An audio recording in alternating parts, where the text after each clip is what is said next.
Good morning, everyone. It's 9 o'clock, and we're here today for the agenda for the hearing examiner. Today is Tuesday, December 17th, 2019. As I've just referenced, it's 9 o'clock, and we're here in council chambers. I am now calling the hearings to order.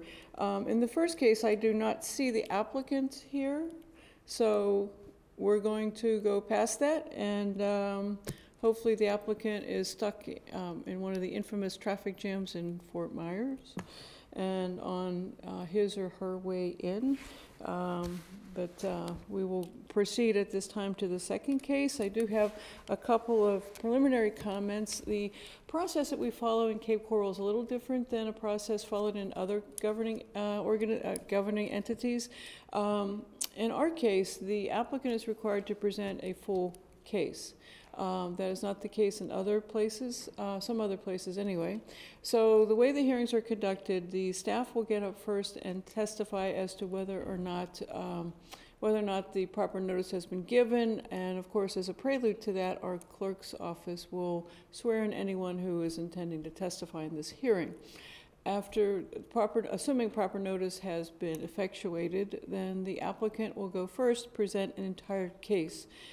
Then the staff will go second and present their case, and then public comment will be opened. All hearings have public comment components to them.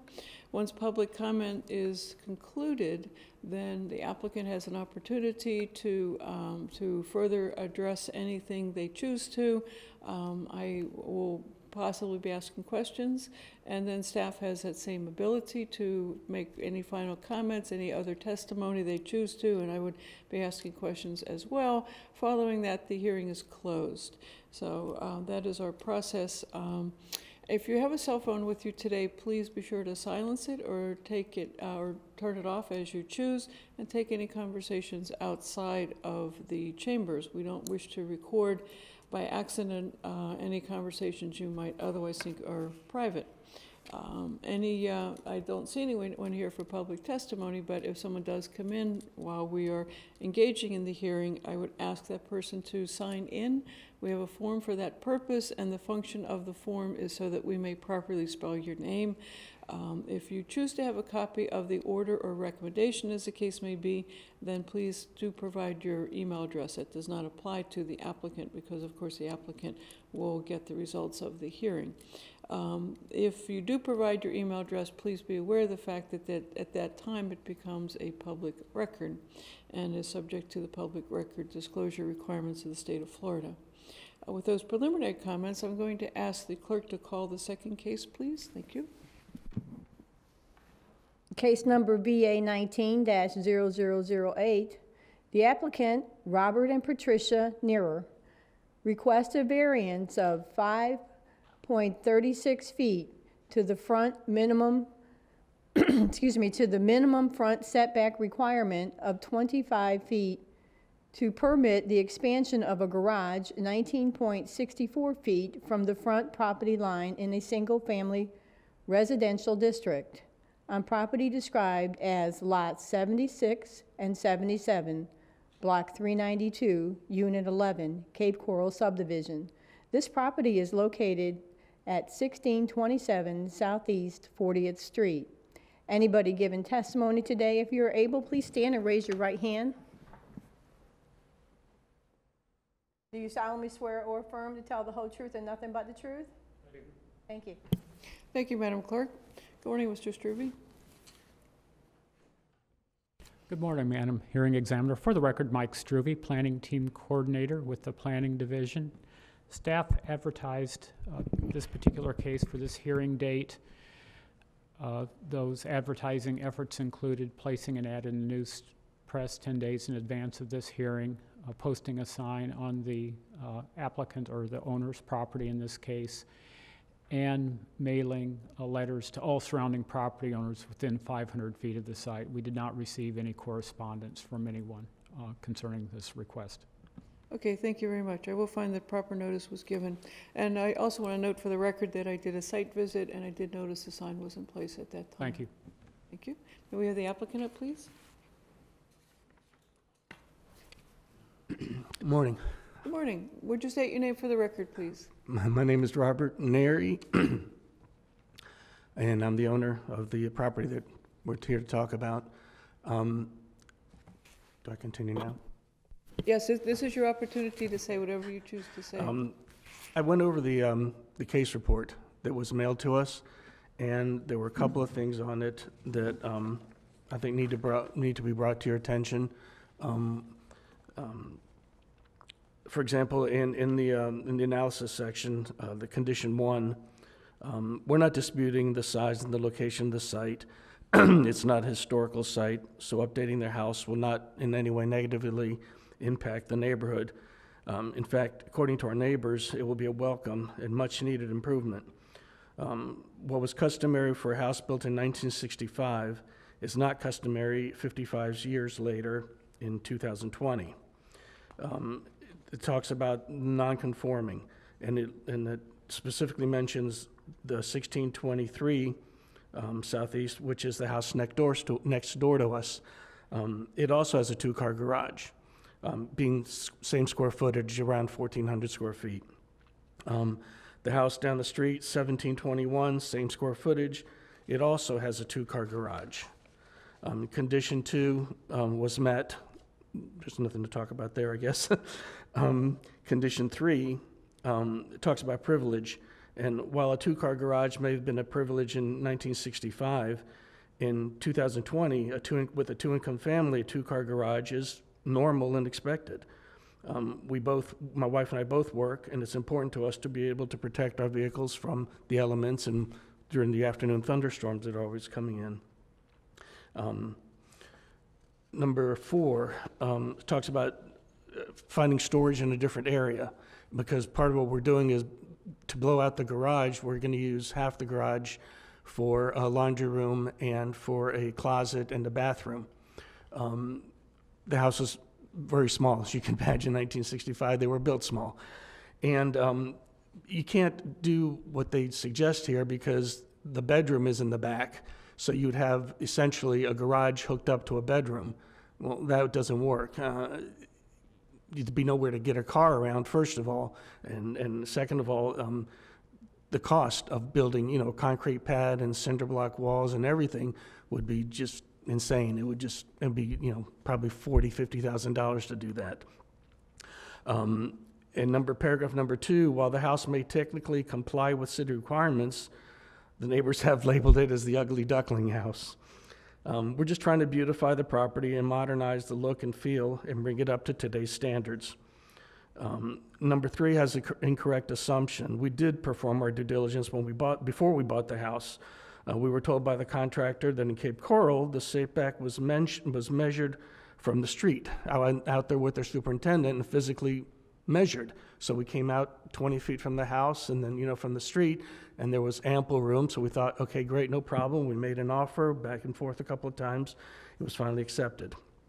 So we were confident that there would be room for a garage without needing a variance. All we needed was the typical permit that you need when you're building. In number 5, we agreed that the existing garage may meet the minimum existing city code requirements, but we also believe that progress dictates that we should be able to reasonably improve the property, much the way that the city improves our roads and our parks as the city grows. When in 65, the residents would have 1-car garage would have been typical. We now have typically 2 cars for family where everybody works.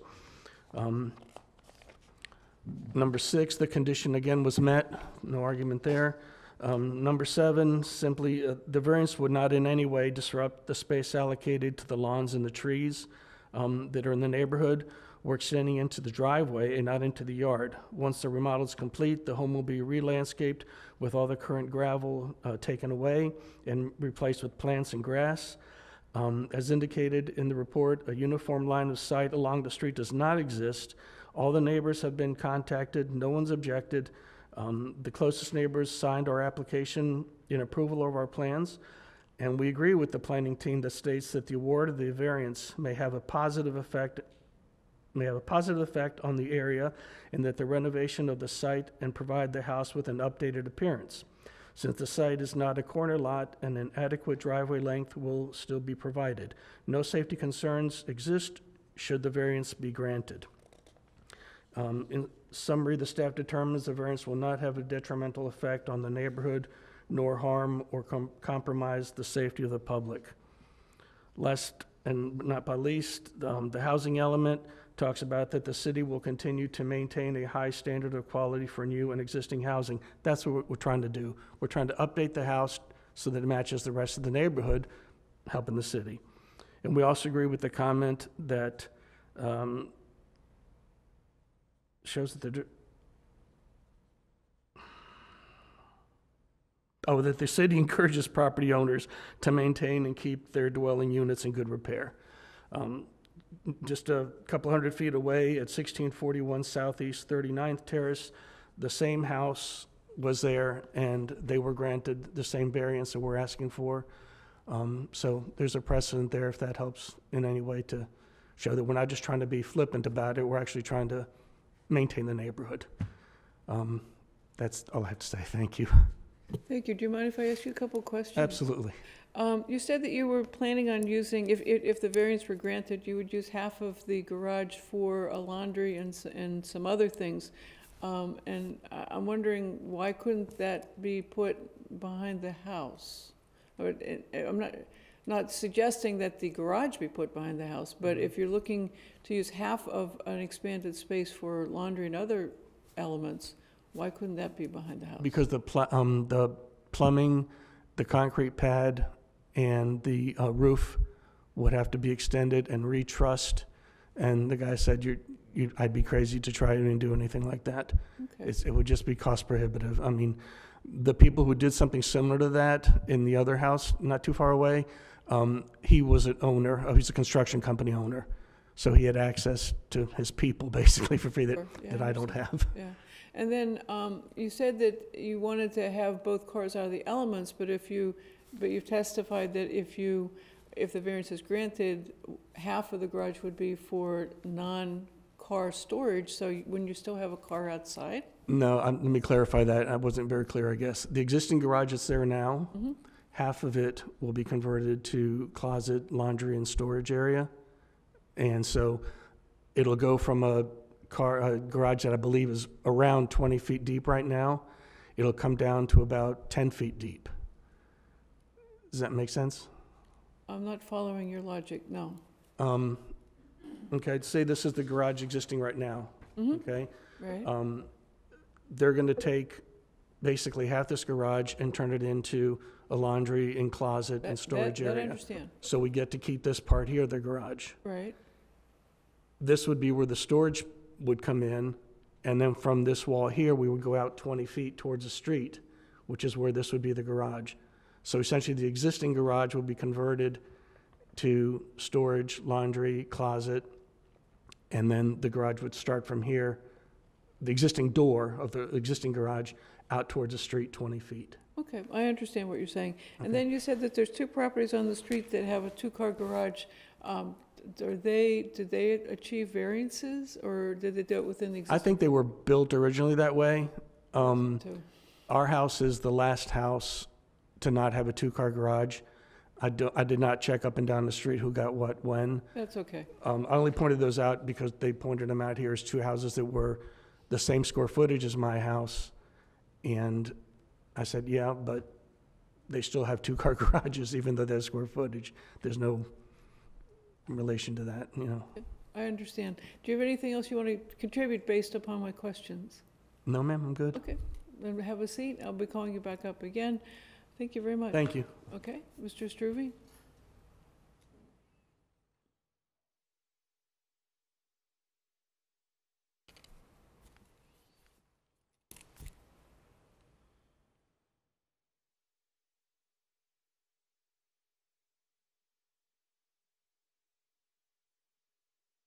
Good morning, Madam Hearing Examiner. For the record, Mike Struve, Planning Team Coordinator with the Planning Division. And for the purposes of this hearing, I'm requesting to be recognized as an expert in the area of land use planning based on my credentials on file with the City Clerk's Office and based on my past testimony before you on similar matters. Thank you. I will find you as an expert based upon your CV on file with the Clerk's Office, as well as your prior testimony in hearings similar to this one on similar matters. Thank you. Thank you. So as you've already heard, this particular case involves a variance request from two property owners, Robert and Patricia Neary. And the owners are requesting a 5.36-foot variance to the minimum 25-foot front setback requirement that we have for buildings in the single-family residential district. The Neary site is located at 1627 Southeast 40th Street. This is an aerial map showing the subject property and surrounding properties.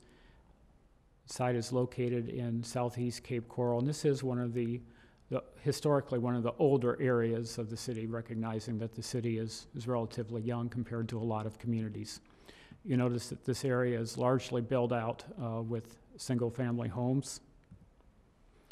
Zoning map shows that the site has single-family residential zoning, or R1 zoning, as do all surrounding sites. There are a limited number of sites within 500 feet of this property to the west that have either professional or commercial zoning along Del Prado. This site is a platted two-lot site, has an area of 10,000 square feet, and as you've already heard and seen, has a single-family house located on it. The house was constructed in 1965, and the garage faces the street and is located on the west end of the house.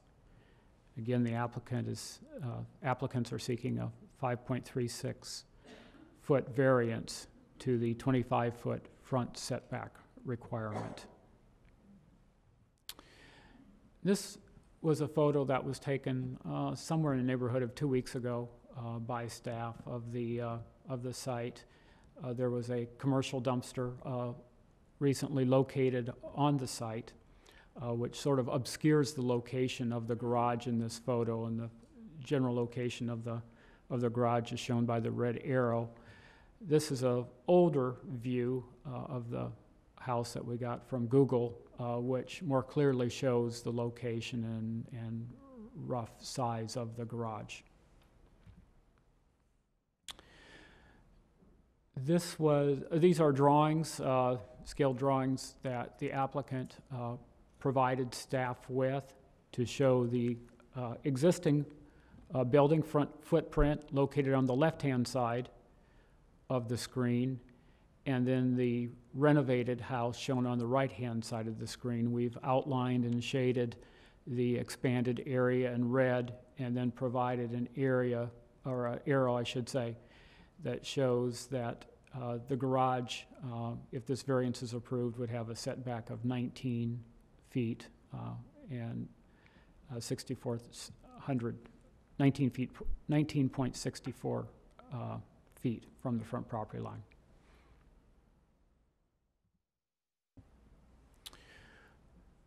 Staff has analyzed this request consistent with 7 standards that appear in the Land Development Code, section 3.4.3. I'm going to go over these in order here. The first deals with special conditions and circumstances that may exist on the property that are peculiar to the land or to the building involved. This particular site itself, as I mentioned, is a 2-lot platted site. It's flat and rectangular. There is nothing that staff noted that is either unique or special about the physical nature of the property itself. Looking at the actual house, the house does have a small living area. It's under 1,400 square feet. That does not necessarily set it apart from other properties, either in the R1 district, or for that matter, either on Southeast 40th Street. There are at least 2 other houses that have similarly small areas, and I'm going to distinguish that from garages. Those buildings may actually have larger garages. We're not testifying to that effect, but there are other relatively small houses on that street as well. So we don't believe that there are special conditions that are present in this case that either relate to the land area or to the building itself. Second standard deals with, are there special conditions present or circumstances present that result from actions taken by the applicant? The applicants purchased the property based on information available on the Lee County Property Appraiser's website in 2019. There have not been any building permits that have been issued for the site to the owner since the acquisition of this property. Staff is not aware of any improvements that didn't require a building permit that made to the site. So there has been no actions taken by the applicant that are now necessitating this variance request. So we find that the standard has been met. Third standard deals with will the granting of the variance confer on the applicants a special privilege that would be denied by the Land Development Code to other lands or buildings in this zoning district. All new single-family homes are required to have garages, and they're all required to have a minimum space of 14 feet by 20 feet. And I do want to sort of make a point here in that the applicant has referred to improving the garage from a 1 to 2 car garage. I'm going to shy away from that purposely. The city only requires a minimum dimension area for a garage. And so we do not state that you have to have a 1-car garage, and we don't even try to distinguish between a 1 and a 2-car garage, because that is could be very variable and could be difficult to ascertain, and in fact could vary from homeowner to homeowner with a similarly sized garage just based on the types of vehicles that you drive. So I just sort of wanted to mention that as sort of a sidebar here. According to the Lee County Property Appraiser website, the existing garage just exceeds those minimum dimensions. It's 15 by 21 feet, so it complies with the city standards and the city's current standards for a garage. And because of that, we believe that this standard has not been met by the applicant. The next standard deals with would the literal interpretation of the regulations cause or impart an unnecessary undue hardship on the applicant. The applicants in their letter of intent, and Mr. Neary had testified that their house has limited laundry area and storage and little storage area, in addition to not having enough room to accommodate 2 cars. And so we're certainly not disputing that at all.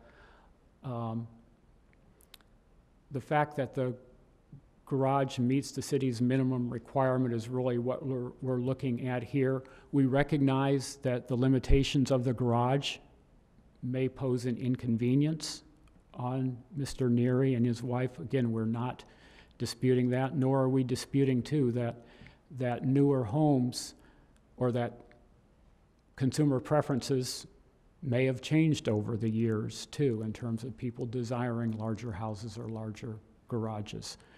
But we don't believe that in this case, as in other cases, an inconvenience does not equate to a hardship. For example, in this case, the Nearys do have reasonable use of the property. They bought the property as a single-family home. Presumably, they've been living in the house, so they've been enjoying the use of that home as a single-family home. Again, the garage meets the minimum dimensions that the city has established for garages, and so there is not a hardship to the extent that is preventing them from utilizing this property as it was purchased and as the Nearys intend to use it for. One other thing I do want to mention here is that we certainly were not implying, and certainly not stating in our staff report, that a garage be located to the rear of the house. That was not at all our intent here. We were simply suggesting that other options in terms of alleviating some of the challenges that the Nearys were experiencing, particularly in terms of laundry facilities and storage, might be able to be rectified in another way. We did point out that there is more room in the rear of the house, roughly 45 feet between the rear of the house and the rear property line, where potentially there could be addition if it was cost effective for the Nearys, or in regards to storage, potentially a shed. And those are just two potential options. Those were not meant to be exhaustive of all the possible remedies of addressing those types of concerns that may be present. So, in summary, we believe that the applicants do have reasonable use of the property, and because of that, we don't believe that this standard has been met.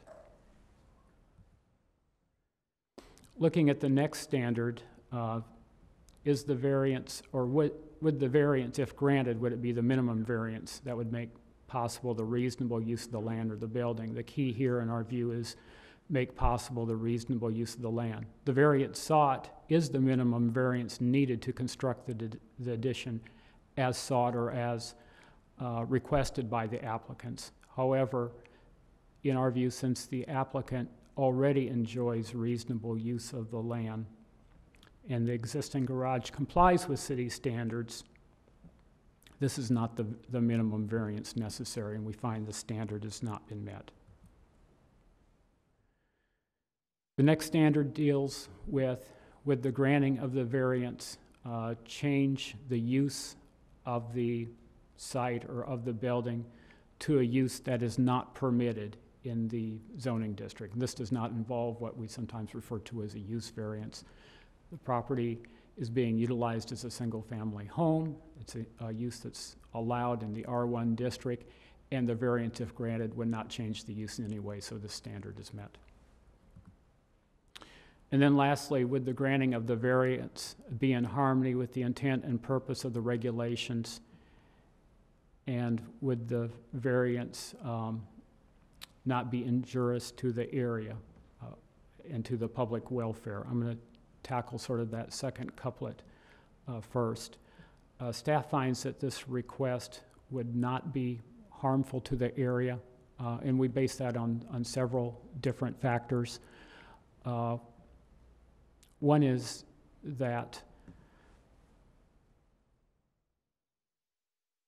this variance, if awarded, would not result in an expansion that would pose a problem with visibility, like it might, for example, with a corner lot. For example, if you were to extend the building out towards the street, particularly very significantly, you could actually result in the building being located in part of a visibility triangle where it could cause an obstruction for people that were coming around the corner. This is not a corner lot. The variance requested is not significant enough, probably even if a corner lot was involved, where it would threaten visibility and therefore have a direct impact on public safety. As Mr. Neary mentioned, he has signed petitions or statements from 3 of the closest property owners that indicate that they do not object to the variance. While staff does not give an overdue amount of weight to such statements, these are the people that live closest to Mr. Neary and his wife, and presumably would be the most effective. So we do see that as supporting evidence that the variance would not be harmful to the area. The houses along this street are not built uniformly to the 25-foot setback property line, so one of the functions of setbacks is to provide for a uniform line of sight.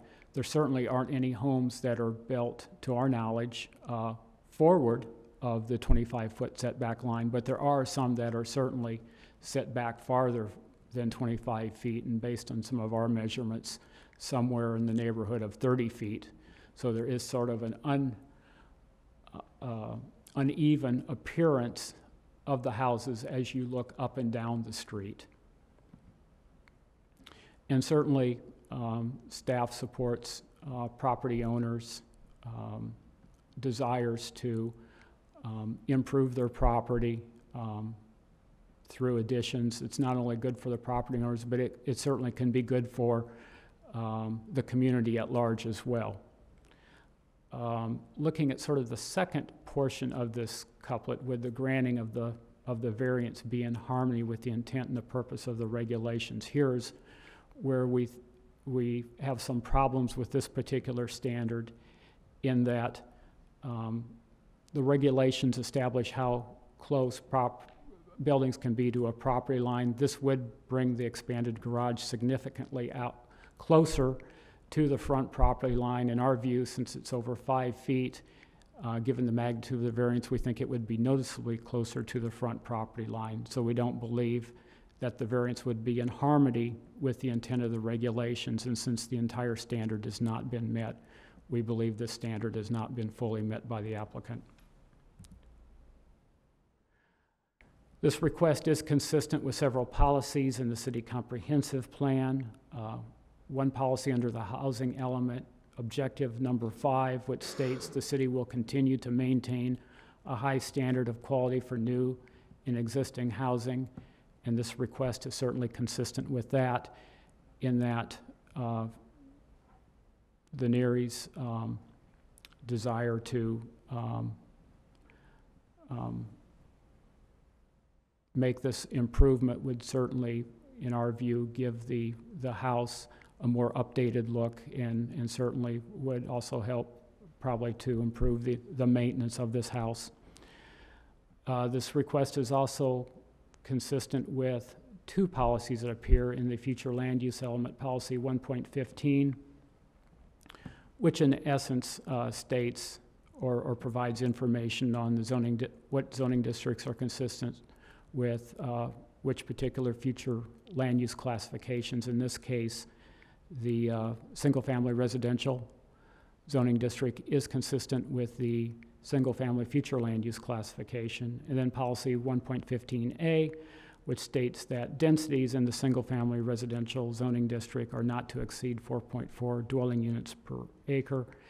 And this site is 10,000 square feet, supports 1 single-family house, and therefore has a density of 4.4 units per acre, which is consistent with this policy. Since this particular request is not consistent with all 7 standards that the city uses for evaluating variances, staff is recommending denial. As I mentioned earlier, we've received no correspondence at all concerning this case, and I'll stand by in case you have questions. Thank you. I do have a question. The applicant has referenced several, or I believe one, and in his materials, several variances that were granted under similar circumstances, not on the street but elsewhere in the Cape, but not terribly far away. Could I have staff's perspective on the precedent-setting component of applicant's remarks in that regard? Thank you. Sure. And there was one variance that I am aware of that was located just under 500 feet from the applicant's property, I believe, to the north, that was referenced, I think, in Mr. Neary's letter of intent, and we also mentioned in our staff report. And that was granted for a garage expansion as well. And that was a case that was heard several years ago.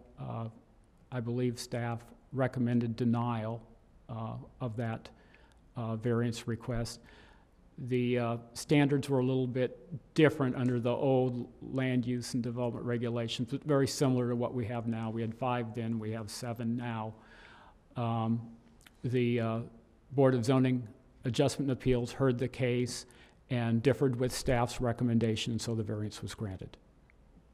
Do you happen to remember offhand how far what the distance requested by the applicant in that case was? Was it comparable to this one? It was comparable. It might have been slightly larger. I may have a copy of that with my materials. If you'll give me a second, I could see if I have that. That'd be great. Thank you.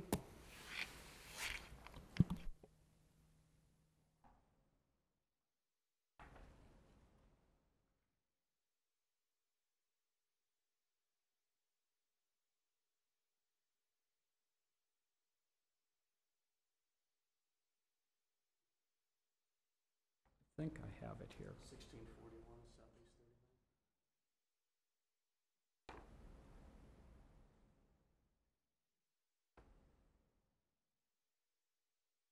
39th. Okay. Yeah, this is Resolution VA 6-2012, property located at 1641 Southeast 39th Terrace. And the variance that was granted was for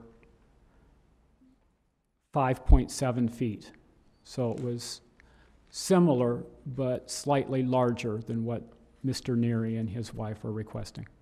And in your perspective, and I recognize that you're not an attorney, but in your perspective, is that setting sort of a precedent today? From our perspective, it doesn't, because we apply the standards to each particular site. Okay, thank you. I have no other questions. Do you have any testimony based upon my questioning or based on anything else? No, I do not. Okay, thank you. This is a public hearing. Are there members of the public who wish to provide testimony or input? Seeing none, I'll close the public testimony portion of the public hearing, bring it back to the applicant. Mr. Neary, could I have you up, please, sir? You've heard what Mr. Struve has testified to. Do you have any response or any other testimony you'd like to offer at this time? I guess I can't deny that it doesn't meet all 7. It meets 2.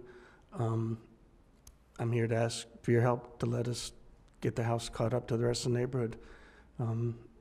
Okay, We bought the house thinking we'd be able to do that. Based on the information, we would not have needed the variance, but as it turns out, we do need the variance, and that's what I'm here to ask for. Your help. Okay, thank you. And Mr. Struve raised some additional points. Was there anything that you wanted to say in response to that, Mr. Neary? Mr. Neary? Oh, I'm sorry. That's okay. I recognize that you probably don't do these things very often. No, so ma'am. No problem. Mr. Struve raised some other points. Did you want to respond to those, or you feel like your testimony is complete at this time? I believe I'm complete. Okay, thank you very much. All right. Mr. Struve, anything else? I have nothing else unless you have any further questions for me. I have no further questions. Thank you. I'm going to reserve ruling. I will attempt to get the order out today. I can't promise I will, but I will attempt to get it out today. And at this time, I'm closing this hearing, and we'll go back to the first hearing. I see the applicant's representative has appeared, so. Madam Clerk, would you call the first hearing, please? Thank you. Case PDP 18-0008. The applicant is MSI Holdings LLC, and this is a continuance from November 5th, 2019. Hi, good morning, Madam Hearing Examiner. For the record, Chad Boyko, Principal Planner at the City's Planning Division. We had this case previously last month, and there was a continuance that was made on your request, and the applicant agreed to it. Last week, we had corresponded with you in regards to the applicant requesting another continuance, which would be their first continuance as allowed by the Land Development Code. That continuance would be to January 7th, 2020. We will re-advertise for that if the continuance is granted. We will place the ad in the newspaper, we will send the letters out, and then place a new sign on the property announcing that new date, and everyone, some of the other parties will be informed as well, such as the Sandoval community and the Royalty community, if that continuance is granted here with you today. The applicant is here if you have any questions of them to also formally request the continuance as well, and I'm here for any questions if you have them. Thank you. If the continuance is granted to January 7th, Mr. Boyko, will that give staff sufficient time to do whatever they need to do to prepare for the next hearing? It should, yes. We are, I believe, one of the reasons for the continuance request is that the applicant had met with the Sandoval community a week or two ago, and out of that there may be some changes that would result in the plans, and staff would like some time to review those plans and in order to also have the development order, the staff report, and the presentation that will be given here. They all need to reflect those potential changes that may be shown on those plans. And the January 7th date would allow for sufficient time to get everything ready and to you as well, so you can have proper review time prior to that hearing. Thank you. And will it enable any members of staff or anyone that the staff is presenting for testimony purposes, is that they convenient for them to appear personally as well? Yes, I have reached out to the traffic staff with the City of Cape Coral. They indicated they will be here on January the 7th, and then we also have someone from the Fire Life Safety Division Department here that will speak as well in regards to some of the roadways that are being proposed for this development. Okay, thank you. And I'm not stating which way I'm inclined to rule, because obviously there's new evidence and quite possibly new input from the public. But were I to consider granting the PDP request, as I indicated prior, I would be requesting that those conditions be proposed in writing in addition to being part of the documents. Understood, plans. yes. You had mentioned that you would like to see the atypical conditions that would be placed upon this in a separate Word document. We will provide that to you prior to the hearing.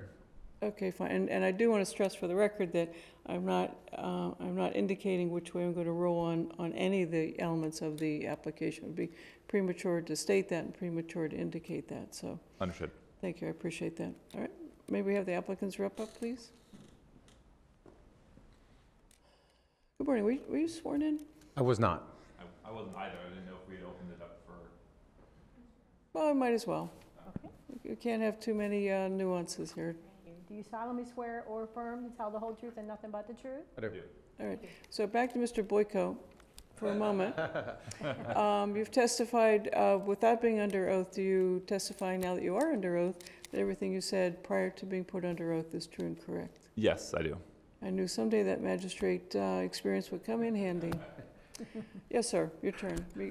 Could you state your name for the record, please? Yes, good morning, Madam Hearing Examiner. Brian Smith with Insight for the record. We represent MSI Holdings. I apologize for me being a little tardy. I had double booked meetings downstairs. We figured you were caught in traffic. Yeah, okay, I was caught on traffic. But as you can tell, with the lack of public here, we did, and we would like a continuance till January 7th. And the reason being is, Chad said it correctly, we did have a meeting with entire community of Sandoval. We actually went to their clubhouse, and we had an open house for them all to come in. We presented the entire project. They gave us a list of conditions and requests. We've been working on the plan changes with them, as well as with the owner. We have plans for today to send those plans back to their board for review as well. We've also been in contact with Royalty, and we're making a little bit of tweaks there based on what they want as well on their northern side. So I think with the fact that we're working really with a lot of effort with the communities to the east and to the north, that we needed the extra time to actually get the plans put together so we can have a good complete set of plans for them to be comfortable with what we're proposing, as well as Royalty to be comfortable with what we're proposing as well, so we can come back with a complete set for you to review, as well as Chad to have time for his staff report. And I appreciate that, because there was no legal requirement for you to meet with them, and I did make that request in the last hearing, and I appreciate the applicant taking that extra step. And I'm sure that the Sandoval and the other community appreciates that as well. Are you anticipating, and I'm not holding you to this, it's just, it is the holidays. Are you anticipating submitting an entire new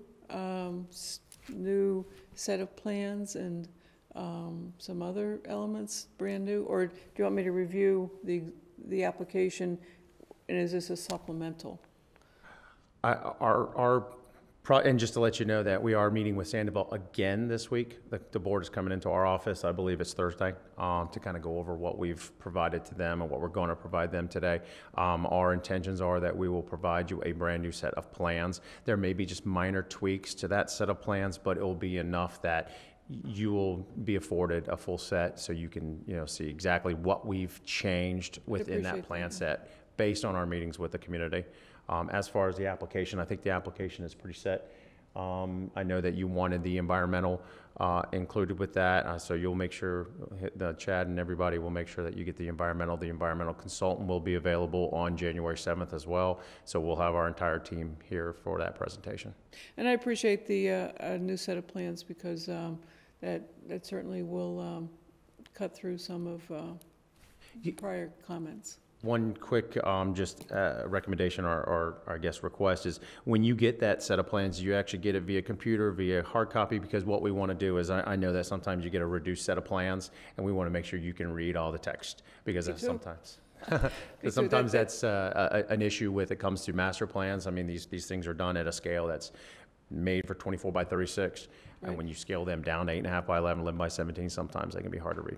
Yeah, the last set of plans was a full-size set, and I would request the same again. And actually, I've asked staff to tell anyone applying for a PDP to submit a full set of plans, and I'd be glad to return them. I don't need them after the hearing, but I know they're expensive to reproduce, but I would appreciate the full size. No problem. We'll get whatever we Okay. need over to Chad. Right. And I did want to say that if for any reason you find the dialogue is going to take you past the deadline for submission of documents, I would be very liberal in granting a second continuance. Okay. I'm sure that your client is interested in having the decision made either way. Yep. But I just want to let you know that I encourage those kinds of discussions, as I'm sure you do as well. And if for any reason you feel that it's just not going to make it for that date, I don't have any problem with another continuance, and I would do it on my own decision. We really appreciate that. By this week, we will know for a fact if we can get all the information to Chad and to staff, so they can, because they're going to need the time frame to readjust their staff report. So we'll know by this week. Okay. And if Friday's coming around and holidays are sneaking up on us and I have to go Christmas shopping, we'll let Chad know that we may want to push it. I guess that would have been it'd be some 14. Actually, 20. so there's no surprises. It would be the first first hearing in February. Oh, February. Okay. Yeah. Yeah. I'm confident we're going to get it done. And we've been working on it, all last week and this week, so we should have everything wrapped up. Okay. Well, I don't want anyone to feel any Understood. pressure to meet that deadline if in fact it's not going to be convenient for staff. I'm sure staff would like to go Christmas shopping too. And staff's wife and kids would probably appreciate that too. No, we appreciate your consideration. Okay, fine. Well, and thank you for coming in person. I appreciate that, because I did want to have this specific dialogue. That's why No, thank you. I asked. Okay, so anything else?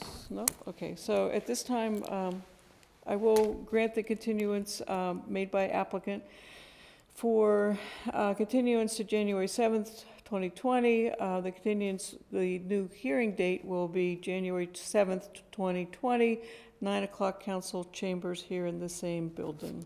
So, thank you. I'm closing at this time. Thank you very much. The date and time of the next hearing is January 7th, 2020 at 9 a.m. here in council chambers. We stand adjourned at approximately 10 minutes to 10. Thank you, everyone.